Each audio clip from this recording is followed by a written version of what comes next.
We look at the pictures.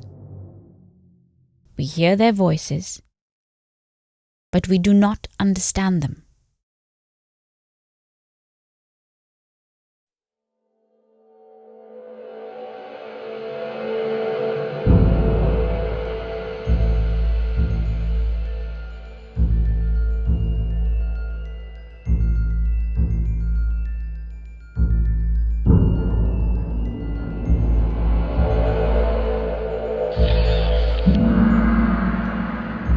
A frightening time.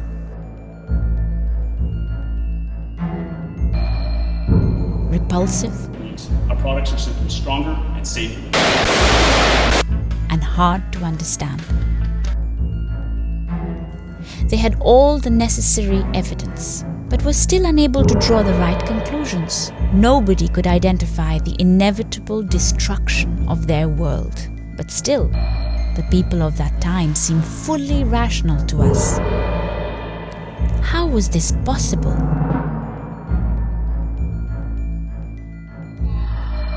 How did they see themselves and their time?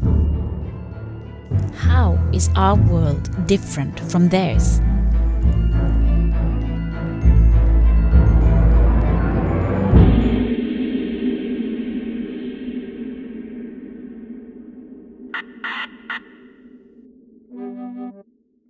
Without at least 3,000 year perspective on your life, you're a complete idiot.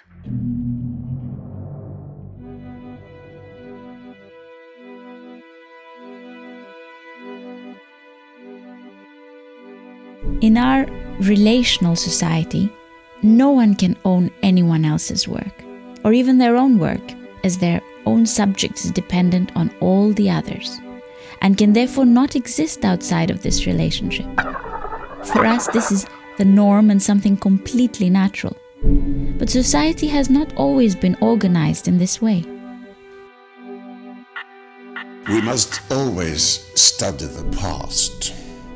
Now, I'm sure that we can understand a lot by studying this particular time.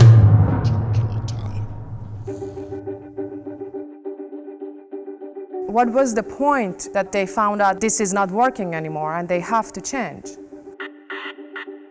It was very much based on superficial things, such as how you could convince people that something was worth a certain value, and then people would pay it, even if there was no correlation between that. The system was the strongest in cities, which instead of bringing people together, it was more segregated them or isolated them in classes and neighborhoods. Today, looking back, it's really difficult to understand how life was organized back then.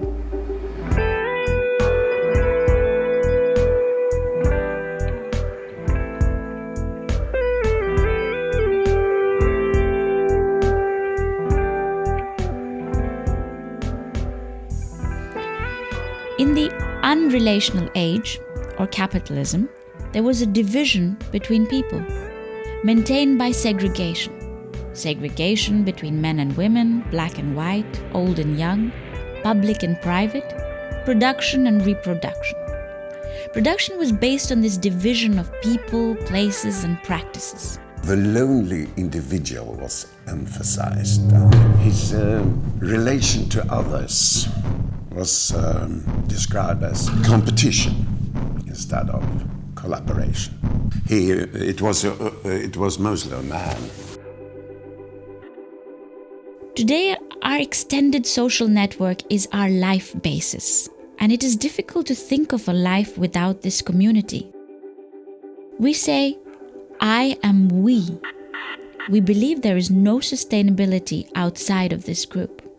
Without our relations to others, we wouldn't be able to survive. There would be no houses, no food, no language, no culture. In the capitalistic system, competition was not only a child's game and something you learn not to do when you become older, but was seen as an essential way of organizing society. And that's what's called the market mechanism. The basic idea was to divide people's needs from the wider contexts, and to do the same with the supply of things. These needs and supplies would meet on a market, where an efficient matchmaking would create equilibrium and harmony. Kids who can't pay can't have any apples. The more you pay, the more apples you get. This was how needs and supplies were met. On the individual level, people were lumped together based on their attributes, not based on their mutual relations. For example, teachers were lumped together with other teachers to create a so-called market for teachers. The idea was that the individuals would go to this market when they were in need of teaching. Then they would be able to choose between different types of teachers. The idea was also that this comparison would make the teachers compete instead of collaborate. The potential students looking for teachers were also a sort of market where teachers could look for different kinds of students. The market for students was also the place where students competed to win the best education. The idea with the competition was that the high-achieving teachers would win the high-achieving students, and vice versa. Another concept that was valued was the right to choose, and the idea that the logic of the market would make a variety of possible choices available. The system was called freedom of choice, but did in fact not give freedom of choice, as the choices were restricted to what value the individual could contribute to the market. This paradox, the amount of choices available and the value restriction that in practice made most choices unavailable, was difficult for some people to handle. Often they tried to force their will on the situation by acts of violence. Thus the market needed armed forces to be protected from those that didn't have the means to participate. It was all about division those days. They believed that division and alienation was something good. They worshipped alienation. I don't think that worship And the main character in the movies was a lonely man with poor or no contact with his network. This must sound strange. This is why we must take it in its historical context. For this was a time when communications were not developed, when economics didn't count with time, as if there were no children or elders, and resources were seen to be unlimited. Of course, this is also why the system finally collapsed.